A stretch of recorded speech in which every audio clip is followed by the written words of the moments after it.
Hello అండి, నమస్కారం. సిరి entertainment ఛానల్కి స్వాగతం. నా పేరు రోజా. ఇప్పుడు నేను చెప్పబోయే story Ananya loves Abhiram, episode 11. Ranga రోడ్డుకి అడ్డంగా నుంచుని వస్తున్న అనన్యని స్కూటీ ఆపడానికి ట్రై చేస్తున్నాడు. ఒరేయ్, ఎవడ్రా నువ్వు? అడ్డు తప్పుకోరా, అడ్డు తప్పుకో అని గట్టిగా అరుస్తోంది అనన్య. అనన్య అరుస్తూ ఉన్నా కొంచెం కూడా కదలకుండా అలాగే నుంచున్నాడు రంగా. వీడెవడో గాని సౌండ్ ఇంజనీర్లా ఉన్నాడు. పాపం కళ్ళు కూడా కనిపించవేమో. అమ్మో, కొంపతీసి పిచ్చోడా ఏంటి?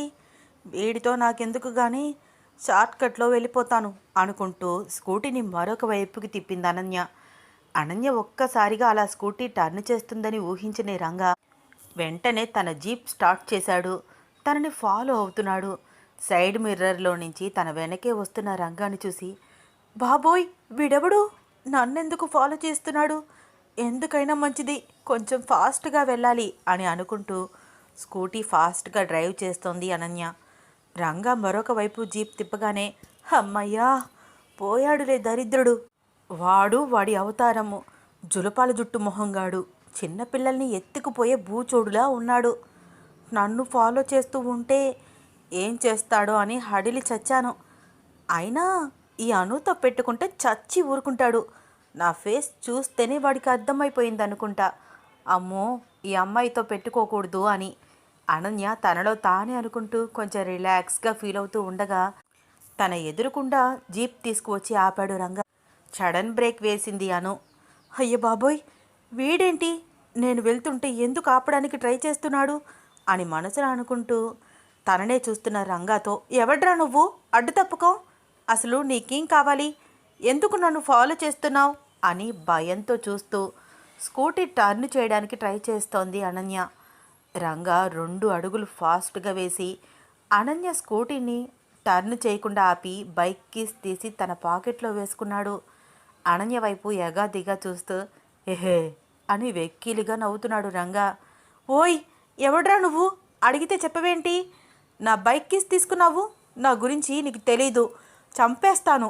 మర్యాదగా నా బైక్ కీస్ నాకు ఇచ్చేసి వెళ్ళిపో అని అంటూ స్కూటీ దిగి పరిగెడదామంటే కాలికి దెబ్బ తగలడం వల్ల నడవలేక చిన్నగా కుంటుతూ భయంగా చుట్టూ చూస్తూ అక్కడ ఎవ్వరూ లేకపోవడం చూసి తననే ఫాలో అవుతూ వస్తున్న రంగాన్ని చూస్తూ కంగారులో ఎవరూ లేని ప్రదేశానికి వచ్చేసానని అర్థం చేసుకుని ఎవరో ఒకళ్ళు ఉండకపోతారా అని అనుకుంటూ hello hello everybody, help me, help అని గట్టిగా అరుస్తోంది అనన్య. ఏంటే గట్లా అరుస్తున్నావు? చంపేస్తాను అరిచినావంటే. అయినా ఈడ ఒక్కళ్ళు కూడా లేరు అని అంటున్న రంగా మాటలు వినగానే ఏదో గుర్తుకు వచ్చినట్టు తన హ్యాండ్ బ్యాగ్లో చేయి పెట్టి వెతుకుతూ చేతికి అందిన చాక్ తీసి రంగా వైపు చూపిస్తూ, చూసావా, చూడు, నా దగ్గర నైఫ్ ఉంది.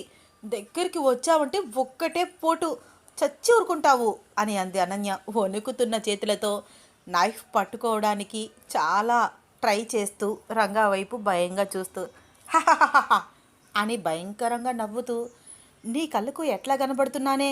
చిన్న పిల్లగాన్ని అనుకున్నావా? రంగా రంగా అంటే ఎవరో నీకు తెలవదా అన్నాడు రంగా. మీరు నా కళ్ళకి బఫెలో లాగా కనిపిస్తున్నారు అంది అనన్య రంగా వైపు చిరాగ్గా చూస్తూ. ఏందంటున్నావు అని అన్నాడు రంగా. అనన్య ఏం చెప్తుందో అర్థం కాక, మీరు చాలా అందంగా ఉన్నారని అంటున్నాను అంది అనన్య రంగాని మాటల్లో పెట్టి తప్పించుకోవాలని ప్రయత్నిస్తూ. అదంతా మనకెప్పుడో తెలుసు, రంగాగాడు ఎప్పుడూ అందగాడే అని మీసాలు తిప్పుకుంటున్నాడు రంగా. అబ్బో, వీడికి వీడే అందగాడిని అని కాంప్లిమెంట్ ఇచ్చుకుంటున్నాడు. నల్ల పందిలాగా ఉన్నాడు అని మనసులో తిట్టుకుంటూ పైకి నార్మల్గా మాట్లాడుతోంది అనన్య. రంగానా, వాడెవడు? ఎవరి గురించి మాట్లాడుతున్నావు? హే పిల్లా, మన మధ్య ఇంక మాటలు చాలు. చూడడానికి పాలకొవ లెక్క బాగున్నావు అని అంటూ ఒక్కొక్క అడుగు ముందుకు వేశాడు రంగా. ఒరేయ్, అక్కడే ఆగు, ఇప్పుడే చెప్తున్నాను. నాకు కరాటే, మార్షల్ ఆర్ట్స్ అన్నీ వచ్చు. నిన్ను చితక్కొట్టేస్తాను అని అంటూ ఒక్కొక్క అడుగు వెనక్కి వేస్తూ కాలికి పెద్ద దెబ్బ తగలడం వల్ల పోతున్న రక్తం బొట్లు బొట్లుగా కారుతూ ఉంటే నొప్పిని భరిస్తూ భయంతో చెమటలు పడుతూ ఉంటే చున్నీతో తుడుచుకుంటూ ఎవరైనా కనిపిస్తారేమోనని చుట్టూ చూస్తోంది అనన్య. ఒరేయ్, అక్కడే ఆగు, నేను ముందుగా చెప్తున్నా, నువ్వు వినట్లేదు. నా దగ్గరికి వస్తే నీకే ప్రమాదం. నా దగ్గర నైఫ్ ఉంది, పొడిచేస్తాను అంది అనన్య. ఏందే నకరాలేస్తున్నావు, అరుస్తున్నావేంది? గొంతులో నుంచి మాట వచ్చిందంటే పొడిచి పడదొబ్బుతా అంటూ చాకును తీసి అనన్య మెడ మీద పెట్టాడు రంగ. అయ్యో బాబోయ్, నేనేదో చిన్న చాక్ తీస్తే వీడేంటి ఇంత పెద్ద చాక్ తీసి మెడపైన పెట్టాడు? చంపేస్తాడేమో. అసలే నాకు ఇంకా పెళ్ళి కూడా కాలేదు. పాపం నా మొగుడు ఎక్కడున్నాడో, ఏమైపోతాడో నేను లేకపోతే. వాడిని ఎవరు చేసుకుంటారు అని మనసులో అనుకుంటూ, sorry rowdy sir, sorry sir, నన్ను వదిలేయండి. అసలు మీకేం కావాలో చెప్తే నేను ఇచ్చేస్తాను. అడిగి తీసుకోకుండా నాతో మీకు గొడవ ఎందుకు చెప్పండి? ఇలా చాకులతో రోడ్డు మీద పోయేవారిని బెదిరించకూడదు, సరేనా అని అంటూ తన మెడ మీద ఉన్న చాక్ని తీయడానికి ట్రై చేస్తోంది అనన్య. హిహిహి అని వచ్చి రాని నవ్వు నవ్వుతూ, పిచ్చి పిచ్చి వేషాలు పోమాక, గొంతు కోసి చంపేస్తా. మర్యాదగా నీ షర్ట్ తీసి ఇలా ఇవ్వు అన్నాడు రంగ. ఆఫ్టర్ ఆల్ ఒక షర్ట్ కోసం నన్ను ఫాలో చేసి మరీ ఇంతలా ఏడిపిస్తున్నాడా? తీసి ఇచ్చేద్దామంటే జున్ను నాకు ఇచ్చిన డ్రెస్ చిరిగిపోయింది. ఈ షర్ట్ లేకుండా నేను ఇంటికి ఎలా వెళ్తాను అని మనసులో అనుకుంటూ, ఓహో, అయితే నీకు ఈ షర్ట్ కావాలి అంతే కదా? నేను ఇంటికి వెళ్ళి వెంటనే ఇచ్చేస్తాను. నువ్వు ఇక్కడే ఉండు, మళ్ళీ వస్తా అంది అనన్య. ఏంది మళ్ళీ వచ్చేది? నిన్ను వదిలితే ఇంక నా చేతికి సిక్కుతావా?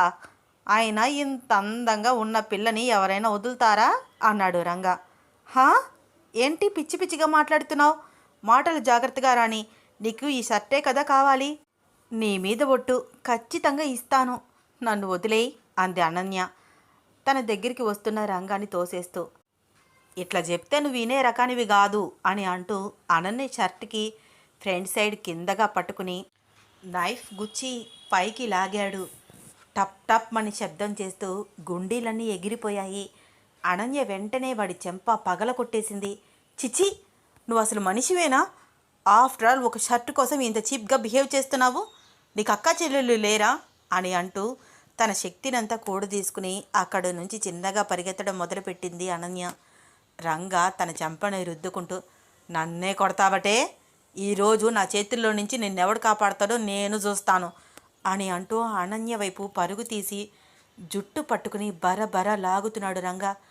అసలే కాలికి దెబ్బ తగలడం వల్ల నిలబడలేక, తిరిగి రంగాతో పోరాడలేక కాలికి రక్తం కారుతూ ఉండగా వాడి చేతుల్లో నుంచి తన జుట్టు విడిపించుకోవడానికి తన శక్తినంతా కూడగట్టుకుని ప్రయత్నిస్తోంది అనన్య. ఆ ఆ అసలు ఎవర్రా నువ్వు? నన్ను ఎందుకు ఏడిపిస్తున్నావు? ఈ షర్ట్ కావాలని ఎందుకు అడుగుతున్నావు? ప్లీజ్, నీకు దండం పెడతాను, నన్ను వదిలేయి అని అంటూ అప్పటికే అభిరామ్ ఇచ్చిన షర్ట్ చిరిగిపోవడంతో ఒకవైపు తన బాడీ కనిపించకుండా కవర్ చేసుకుంటూ మరొక వైపు ఆ రౌడీ వెధవతో పోరాడలేక విలవిలలాడిపోతూ విపరీతంగా ఏడుస్తోంది అనన్య. అనన్య కోసం బయలుదేరిన అభిరామ్ అనన్య ఇంటికి చేరుకున్నాడు. స్కూటీ లేకపోవడం చూసి ఆరు బయట స్కిప్పింగ్ ఆడుతున్న అలేఖ్యను పిలిచి, పాపా, మీ అక్కని ఒకసారి పిలుస్తావా అడిగాడు. అక్క ఇంకా రాలేదు కదా అంది అమాయకంగా అలేఖ్య. అదేంటి అను ఇంకా రాకపోవడం? ఎక్కడికైనా వెళ్ళే పరిస్థితుల్లో కూడా లేదు కదా. కాలికి అంత పెద్ద దెబ్బ తగిలింది, ఎక్కడికి వెళ్ళింది అని తనలో తానే అనుకుంటూ, అవునా, ఓకే బాయ్ అని అలేఖ్యతో చెప్పి అను కోసం వెతకడం మొదలుపెట్టాడు అభిరామ్. అభిరామ్ ఇంటి నుంచి అనన్య ఇంటి వరకు ప్రతి రూట్ని చెక్ చేస్తున్నాడు. అనన్య దగ్గర ఉన్న ఫోన్ స్విచ్ ఆఫ్ రావడంతో అభిరామ్కి మరింత టెన్షన్ పెరిగింది. కనిపించిన వాళ్ళందరినీ అనన్య పోలికలు చెప్పి అడగడం మొదలుపెట్టాడు. చాలామందిని అనన్య గురించి అడిగి విసిగిపోయి దిక్కుతోచని స్థితిలో ఒకసారి మళ్ళీ అనన్య ఇంటి నుంచి అంతా చిన్నగా గమనిస్తూ వస్తున్నాడు అభిరామ్. కిరాణా షాప్స్ వాళ్ళని, ఫ్యాన్సీ షాప్ వాళ్ళని, చుట్టుపక్కల ఉన్న అన్ని షాప్స్లో అనన్య గురించి అడుగుతున్నాడు. రామాలయం గుడి పక్కన కూర్చుని ఒక 80 ఏళ్ళ అవ్వ చుట్టూ పరిశీలిస్తూ వస్తూ పోతూ ఉన్న వాళ్ళని గమనిస్తూ రేగ్గాయలు అమ్ముకోవడం చూసి ఆవిడ దగ్గరికి వెళ్ళి పక్కనే కూర్చుని, బామ్మ, ఈ గంప గంప రేగ్గాయలు నేను కొనుక్కుంటాను, నాకు చిన్న విషయం చెప్తావా అడిగాడు అభిరామ్. ఏంటబ్బి, ఏం కావాలా? ఈ మండు టెండల్లో కూర్చుని అమ్మే అవసరం లేకుండా గంప గంప కొంటా అంటివి. అడుగు నీకేం కావాలనో, నాకు తెలిస్తే తప్పక చెప్తా అంది బోసి నోటితో నవ్వుతూ ఆ బామ్మ. వైట్ కలర్ చుడీదార్ వేసుకుని ఒక అమ్మాయి స్కూటీ వైపు ఇటువైపు ఏమైనా వెళ్ళిందా? ఏంటబ్బి ఏమంటావు, అర్థం కాలే అంది అవ్వ. తెల్లని బట్టలు వేసుకుని ఒక బండి మీద ఇటువైపు ఒక అమ్మాయి వెళ్ళిందా సైగళ్ళు చేసి అవ్వకి అర్థమయ్యేటట్టు చెప్పాడు అభిరామ్. ఈ దారిలో చాలామంది పోయినారు, ఎవరిని గుర్తుపెట్టుకోను అంది అవ్వ. అనన్య పోలికలు పూసగుచ్చినట్టు చెప్పాడు అభిరామ్. ఇప్పుడిప్పుడే యాదవుతోందబ్బి. ఒక గుంటడు పెద్ద బండి మీద ఆ అమ్మిని వదలకుండా తరుముకొచ్చినాడు. ఆ అమ్మి భయంతో గజ గజ వణికిపోతుంది. నేనేమో ముసల్దాన్ని చూస్తూ ఉండడమే తప్ప ఏమీ చెయ్యలేకపోయాను అంది బామ్మ. అవునా, ఇంతకీ వాళ్ళిద్దరూ ఎటువైపు వెళ్ళారు? కంగారు పడుతూ అడిగాడు అభిరామ్. అవ్వ అనన్య వెళ్ళిన దారి వైపు చూపించింది. అవ్వా, మళ్ళీ వచ్చే దారిలో నేను ఈ రేగ్గాయలన్నీ తీసుకుంటాను, ఇదిగో డబ్బు అని అన్నాడు అభిరామ్. వద్దబ్బి, ఆపదలో ఉన్న ఆడకూతురు ఆచూకీ చెప్పినందుకు నువ్వు ఇవన్నీ కొనుక్కుంటా అంటున్నావు, నాకు పైసలు వద్దు. అదేంటవ్వా ఇంత హెల్ప్ చేశావు, ప్లీజ్ తీసుకో అని అంటూ వద్దు అని అవ్వ అంటున్నా బలవంతంగా ఆ అవ్వ చేతిలో డబ్బు పెట్టి థ్యాంక్స్ అవ్వా, చాలా హెల్ప్ చేశావు అని అంటూ ఫాస్ట్గా అనన్య వాళ్ళు వెళ్ళిన రూట్ వైపు బైక్ డ్రైవ్ చేస్తున్నాడు అభిరామ్. వదలరా, వదులు, అసలు నా వెంట ఎందుకు పడుతున్నావు నువ్వు? ఆఫ్టర్ ఆల్ ఈ షర్ట్ కోసం ఇంత గొడవ చేస్తున్నావా? అసలు నువ్వు మనిషివేనా అని గట్టిగా ఏడుస్తూ అరుస్తోంది అనన్య. గొంతులో నుంచి మాట వచ్చినదంటే గొంతు కోసి సంపుతా. మర్యాదగా నీ ఒంటి మీద ఉన్న షర్ట్ తీసివ్వు, లేకపోతే నేనే విప్పుతా అన్నాడు రంగ వికారంగా నవ్వుతూ. ప్లీజ్ నన్ను వదిలేయి, నీకు దండం పెడతాను. నన్ను ఫాలో చేస్తూ కావాలంటే మా ఇంటి దాకా రా, నీకు ఇంతకన్నా మంచి షర్ట్ ఎన్ని కావాలంటే అన్ని ఇస్తాను అని అంటూ తన బాడీ కనిపించకుండా ఆ షర్ట్తో కవర్ చేసుకుంటూ రంగా చూపులకు భయపడుతూ ఏడుస్తూ మాట్లాడుతోంది అనన్య. ఇట్లా చెప్తే నువ్వు వినవు కానీ నేనే బలవంతంగా తీసుకుంటే పోలా అని వెక్కిలిగా నవ్వుతూ తన మీదకి వస్తున్నాడు రంగ. అప్పుడే రంగ ఫోన్ మోగడంతో లిఫ్ట్ చేశాడు. చెప్పండి మేడం, మీరు చెప్పిన పని మీదే ఉన్నా అన్నాడు రంగా నవ్వుతూ. వెరీ గుడ్ రంగా, ఆ షర్ట్ మన ఇంటికి తీసుకువచ్చి వాచ్మ్యాన్కి ఇవ్వు. ఇంతకీ దాని పరిస్థితి ఎలా ఉంది? భయం అంటే ఏమిటో చూసిందా అంది శ్వేత అని పకపక నవ్వుతూ. నా దెబ్బకి గజ గజ వణికిపోతోంది మేడం, నీకు దండం పెడతాను వదిలేయని ఏడుస్తాంది అని అన్నాడు రంగా. తాను కూడా నవ్వుతూ, చాలు, ఈ రోజుకి ఇది చాలు, ఆ షర్ట్ తీసుకుని నువ్వు బయలుదేరు, అంతకు మించి నువ్వు దానినేమి చేయకు, లేకపోతే మా అన్నకు పట్టిన గతే నీకు పట్టిస్తాను అని వార్నింగ్ ఇచ్చి కాల్ కట్ చేసింది శ్వేత. అబ్బా, ఏంది ఈ మేడం, ఈ షర్ట్ కోసం ఇంత గొడవ చేయమంది. ఇంత అందమైన పిల్ల చేతికి జిక్కితే ఎవడైనా వదులుతాడా? కళ్ళ ముందే ఉన్నా కూడా ఏమీ చేయలేను. అయినా ఈ శ్వేత మేడం ఇప్పుడే ఫోన్ చేయాలా అని అనుకుంటూ మళ్ళీ అనన్య దగ్గరికి వచ్చాడు రంగా. ఇదిగో పిల్ల, మర్యాదగా నువ్వు షర్టు తీసి నాకు ఇచ్చెయ్యి. నేను గనక బలవంతంగా తీసుకుంటే ఆ పైన నేనేం చేస్తానో నాకే తెలవదు అని అంటూ వికారమైన చూపులు చూస్తున్నాడు రంగా అనన్య వైపు. ఏం చేయాలో తెలియక ఎదురుకుండా ఉన్న ఆ దుర్మార్గుడి నుంచి ఎలా తప్పించుకోవాలో అర్థం కాక ఒకవైపు కాలుకు తగిలిన దెబ్బ పరిగెత్తి పరిగెత్తి మరింత రక్తం వస్తూ ఉండడంతో నొప్పిని తట్టుకోలేక ఏడుస్తూ చెట్టు చాటుకు వెళ్ళి తన షర్ట్ తీసి ఆ రౌడీ వెధవ తన వైపుకు రాకుండా దూరంగా విసిరేసింది అనన్య. చెట్టు చాటున ఉన్న అనన్యని ఏదో చెయ్యాలని రంగా మనసు ఉవ్విళ్ళు ఊరుతున్న శ్వేత ఇచ్చిన వార్నింగ్ గుర్తుకు వచ్చి విసిరేసిన షర్ట్ తీసుకుని, మేడం మీరు చెప్పిన పని అయిపోయినది, వస్తన్నా అని శ్వేతకి కాల్ చేసి చెప్పి అనన్య హ్యాండ్ బ్యాగు అనన్య వైపు విసిరి కొట్టి జీప్ స్టార్ట్ చేసి తన దారిన తాను వెళ్ళిపోయాడు రంగా. భయంతో వణికిపోతున్న చేతులతో వస్తున్న కన్నీళ్లు తుడుచుకుంటూ తన పరిస్థితికి సిగ్గుపడుతూ ఎవ్వరూ చుట్టూ లేరని గమనించి చిన్నగా నడుస్తూ వచ్చి తన హ్యాండ్ బ్యాగ్ తీసుకుని తన ఫోన్ స్విచ్ ఆన్ చేసింది అనన్య. అప్పటికే అభిరామ్ ఫోన్ నుంచి పదే పదే మిస్డ్ కాల్స్ ఉండడం చూసి అభిరామ్కి ఫోన్ ట్రై చేసింది అనన్య. అభిరామ్ అవ్వ చెప్పిన దారిలో చాలా ముందు వరకు వచ్చి చుట్టూ పరిశీలనగా చూశాడు. అక్కడ అనన్య ఆచూకీ తెలియట్లేదు. అప్పుడు తనకు అనన్య నుంచి ఫోన్ రావడం చూసి, అను, వేర్ ఆర్ యూ అని అన్నాడు కంగారుగా. అనన్య అని వెక్కి వెక్కి ఏడుస్తోంది. నోట్లో నుంచి మాట రావట్లేదు.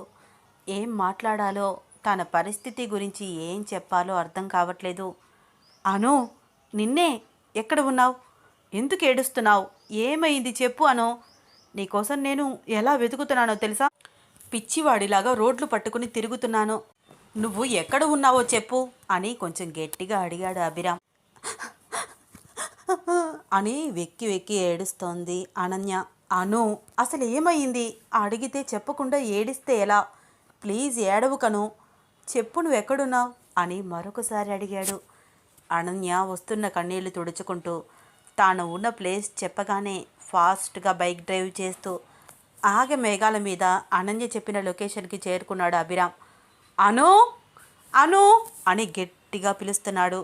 అభిరామ్ని చూడగానే పరిగెత్తుకుంటూ తన దగ్గరికి వెళ్దామని అనిపించినా తాను ఉన్న పరిస్థితుల్లో వెళ్ళలేక, అభి సార్, నేను ఇక్కడ అని అరిచింది అనన్య చెట్టు చాటు నుంచి. వాట్ హ్యాపెండ్ అను, ఏమైంది అని అంటూ అనన్య వైపు అడుగులు వేస్తున్నాడు అభిరామ్. సార్, అక్కడే ఆగండి, ఇటు రావద్దు ప్లీజ్ అంది అనన్య. ఏ, ఎందుకు రాకూడదు? నువ్వేంటి ఉన్న చోటు నుంచి కదలకుండా మాట్లాడుతున్నావు? ఫోన్లో ఎందుకు అలా ఏడ్చావు? అసలేమైంది అని ప్రశ్నల మీద ప్రశ్నలు అడుగుతున్నాడు అభిరామ్. సార్, నేను మీ ఇంటి నుంచి మా ఇంటికి వెళ్ళే దారిలో ఎవడో నాకు తెలీదు నన్ను ఫాలో చేస్తూ ఉంటే భయం వేసి ఇక్కడి వరకు వచ్చేసాను. వాడు నాతో చాలా చండాలంగా బిహేవ్ చేశాడు సార్ అని చెప్పి వెక్కి వెక్కి ఏడుస్తోంది అనన్య. అను, అసలు అతనెవరు? నీ వెంట ఎందుకు పడ్డాడు? ప్లీజ్ ఏం జరిగిందో చెప్పు.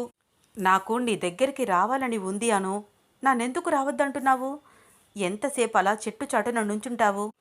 అనన్య ఎందుకు అలా బిహేవ్ చేస్తోందో అర్థం కాక అడుగుతున్నాడు అభిరామ్. అనన్య వస్తున్న కన్నీళ్లు తుడుచుకుంటూ, సార్, మీరు నాకు ఇచ్చిన షర్ట్ చాలా కాస్ట్లీనా? లేదు, అలాంటిదేమీ లేదనో. ఏ, ఎందుకు అలా అడుగుతున్నావు?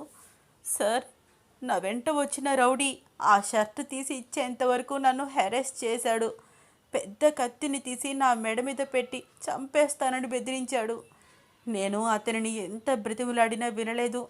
చాలా చాలా అసహ్యంగా బిహేవ్ చేశాడు సార్. వాడి హెరాస్మెంట్ తట్టుకోలేక నేనే ఈ చెట్టు చాటుకు వచ్చి షర్టు తీసి విసిరి కొట్టాను అని ఏడుస్తూ తన పరిస్థితి అంతా అర్థమయ్యేలాగా చెప్పింది అనన్య. రంగా తనతో ఎలా ప్రవర్తించాడో అనన్య చెబుతూ ఉంటే పట్టరాని కోపం వస్తోంది అభిరామ్కి. బాస్టర్డ్, వాడిని నువ్వు గుర్తుపట్టగలవా అను? నా చేతికి చిక్కి ఉంటే ఈరోజు చచ్చి ఉండేవాడు. అయినా ఆఫ్టర్ ఆల్ ఒక షర్టు కోసం ఇంత గొడవ చేశాడా? వాడెవడో కానీ అస్సలు వదిలిపెట్టే ప్రసక్తే లేదు అని అంటూ తన ఒంటి మీద ఉన్న షర్ట్ తీసి చెట్టు చాటున ఉన్న అనన్య చేతికి అందించాడు అభిరామ్. ఆ అభిరామ్ ఇచ్చిన షర్ట్ వేసుకుని చిన్నగా కుంటుతూ అభిరామ్ ముందుకు వచ్చింది అనన్య. అను, బాగా బ్లడ్ పోతోంది, హాస్పిటల్కి వెళ్దాం అని అంటూ నడవలేక ఇబ్బంది పడుతున్న అనన్యని ఎత్తుకు తీసుకువెళ్తున్నాడు అభిరామ్. అయ్యో సార్, దింపండి, నేను నడుస్తాను, మరేం పర్వాలేదు, ఐఎమ్ ఆల్ రైట్ అని ఇబ్బందిగా ఫీల్ అవుతోంది అనన్య. షటప్ అను, నువ్వు నడిచే పరిస్థితుల్లో లేవు. ఇలాగే బలవంతంగా నువ్వు నడుస్తూ ఉంటే 1 వీక్కి తగ్గాల్సిన ఈ గాయం 2 వీక్స్కి కానీ తగ్గదు. మాట్లాడకుండా సైలెంట్గా ఉండు అని చిరుకోపంగా అన్నాడు అభిరామ్. అభిరామ్ వార్నింగ్ ఇచ్చి తనని ఎత్తుకు తీసుకువెళ్తూ మాట్లాడుతూ ఉంటే అభిరామ్ తనని గట్టిగా పట్టుకుని ఎత్తుకోవడం వల్ల అభిరామ్ చేతి స్పర్శకి ఇబ్బందిగా ఫీల్ అవుతోంది అనన్య. అనన్య ఫేస్ ఫీలింగ్స్ని గమనించిన అభిరామ్, అను, నువ్వు ఇబ్బంది పడ్డా సరే నిన్ను నేను ఈ పరిస్థితుల్లో నడవనివ్వను అని మనసులో అనుకుంటూ అనన్య మైండ్ డైవర్షన్ చేయడానికి నార్మల్గా మాట్లాడుతున్నాడు. అసలు నాదే తప్పు. నీ కాలికి అంత పెద్ద దెబ్బ తగిలినప్పుడు కనీసం ఫస్ట్ ఎయిడ్ అయినా చేయకుండా ఒంటరిగా పంపించాను. నేను నీతో వచ్చి ఉంటే ఇదంతా జరిగేది కాదు. అసలు అతనెవరు? ఇంతకుముందు నువ్వు ఎవరితోనైనా గొడవ పడ్డావా అడిగాడు అభిరామ్. అసలు అతను ఎవరో నాకు తెలీదు సార్ నేను ఇంతకు ముందు ఎప్పుడు చూడలేదు. ఏవో చిన్న చిన్న గొడవలైతే పడ్డాను కానీ ఇంత పెద్ద రౌడీలతో నేను ఎప్పుడు గొడవలు పడలేదు అంది అనన్య. అను, అతనిని నువ్వు గుర్తుపట్టగలవా? మరొకసారి అడిగాడు అభిరామ్. మర్చిపోయే మొహమ్మద్ సార్, వాడిది బఫెలో లాగా ఉన్నాడు. వాడి జులపాల జుట్టు అపరిచితుడులా ఉన్నాడు సార్ అంది అనన్య కళ్ళని తిప్పుతూ. అనన్య చెప్పే పోలికలు విని అని చిన్న నవ్వు నవ్వుతూ, వాడు నిన్ను కత్తిపెట్టి బెదిరించాడని అన్నావు కదా, అప్పుడు నువ్వు సైలెంట్గా ఉన్నావా? ఏదో ఒకటి అనే ఉంటావు కదా అడిగాడు అభిరామ్. ఏదో ఒకటి అనాలి కదా సార్, బాగానే బిల్డప్ ఇచ్చాను. నాకు కరాటే, కున్ఫు, మార్షల్ ఆర్ట్స్ వచ్చు, దగ్గరికి వస్తే చంపేస్తాను అని అంటూ ఏదేదో వాగాను. సార్ 1 సెకండ్ అని అంటూ తన హ్యాండ్ బ్యాగ్లో నుంచి చాక్ తీసి, ఇదిగోండి సార్, ఈ చాక్ కూడా చూపించాను. అయినా వాడు భయపడలేదు. ఆ బెండ వెదవకి నాకేమీ రాదని అర్థమైపోయిందేమో. అస్సలు భయపడలేదు దరిద్రుడు, పింజారి గొట్టు వెదవ అని తిడుతోంది అనన్య. అభిరామ్ అనన్య ఫేస్ ఫీలింగ్స్ని చూసి రౌడీ గురించి చెబుతూ ఉంటే పాపం అను ఎంత భయపడిందో ఏమో అని అనుకుంటూ, అను, ఎందుకు నువ్వు నైఫ్ పెట్టుకున్నావు హ్యాండ్ బ్యాగ్లో? సార్, మీకు మొన్న ఒకరోజు చెప్పాను కదా, ఎవడో దొంగ వెధవ నా పెన్డ్రైవ్ ఎత్తుకుపోయాడు. అప్పుడు కూడా ఇలాగే నా వెంట రౌడీలు పడ్డారు. ఆ రోజంటే ఆ మంచి దొంగ నాతో ఉన్నాడు కాబట్టి నన్ను సేఫ్ చేశాడు. మళ్ళీ ఎవరైనా అలా రూడ్గా బిహేవ్ చేస్తే ఎవరు హెల్ప్ చేస్తారు చెప్పండి? అందుకే సెల్ఫ్ డిఫెన్స్ కోసం పెట్టుకున్నాను అంది అనన్య. పర్వాలేదను, నువ్వు కూడా బాగానే ఆలోచిస్తున్నావు అన్నాడు అభిరామ్ అనన్యని మెచ్చుకుంటూ. సార్, నన్ను ఇంకా ఎంతసేపు ఇలా మోస్తూ ఉంటారు? బైక్ దగ్గరికి తీసుకువచ్చారు కదా, దింపండి సార్ అంది అనన్య కొంచెం ఇబ్బంది పడుతూ. ఓ అవును కదా, నీతో మాట్లాడుతూ అలా ఉండిపోయాను, అసలు వెయిట్ తెలియట్లేదు అని అంటూ కిందకి దించాడు అభిరామ్. నీకెందుకు తెలుస్తుందిరా బాబు, ఆ కండలు చూడు, ఒక్కొక్కటి కొండలాగా ఉంది అని మనసులో అనుకుంటూ. సార్, మీది ఎక్సర్సైజ్ బాడీ కదా, వెయిట్ లిఫ్ట్ చేయడం అలవాటు ఉంటుంది, అందుకనే మీకు తెలియట్లేదేమో అంది అనన్య. అభిరామ్ తనని తాను చూసుకుని తన ఒంటి మీద బనీన్ తప్ప ఏమీ లేకపోవడం, అనన్య తననే చూస్తూ కాంప్లిమెంట్ ఇవ్వడం చూసి చిన్న నవ్వు నవ్వుతూ, అంతేనంటావా అను అన్నాడు. అంతే సార్, మీకేంటి, హైట్కి తగ్గ పర్సనాలిటీ, మనం వెళ్తూ మాట్లాడుకుందాం సార్ అంది అనన్య. అనన్య కాంప్లిమెంట్స్కి థ్యాంక్స్ అను అని అంటూ పెదవుల మీద చిరునవ్వుతో బైక్ డ్రైవ్ చేయడం మొదలుపెట్టాడు అభిరామ్. దగ్గరలో ఉన్న క్లినిక్ దగ్గర ఆపి అనన్యని ఒక్కసారిగా పైకెత్తుకున్నాడు. సార్, అందరూ చూస్తున్నారు, ఇక్కడ కూడా ఎందుకు, చిన్నగా నడుస్తాను, నాకు ఇబ్బందిగా ఉంది సార్. అను, నువ్వు అస్సలు నడవలేకపోతున్నావు కదా, ఎవరో ఏదో అనుకుంటారని నిన్ను నువ్వు సఫర్ చేసుకుంటే ఎలా అన్నాడు అభిరామ్ అనన్య మాట వినకుండా హాస్పిటల్ లోపలికి తీసుకువెళ్తూ. టీటీ ఇంజెక్షన్ చేయించి యాంటీబయాటిక్ మెడిసిన్స్ తీసుకుని అనన్యని మళ్ళీ ఎత్తుకు తీసుకువచ్చి బైక్ మీద కూర్చోపెట్టాడు.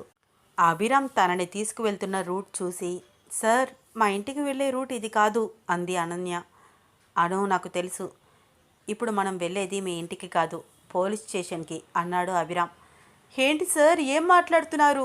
పోలీస్ స్టేషన్కి ఎందుకు సార్? కంగారు పడింది అనన్య. అను, ఈరోజు ఇది జరిగింది, రేపు ఇంకేమైనా జరగచ్చు కదా, వాడిని నువ్వు గుర్తుపట్టగలవు కూడా, వాడి అంతు చూడాలను.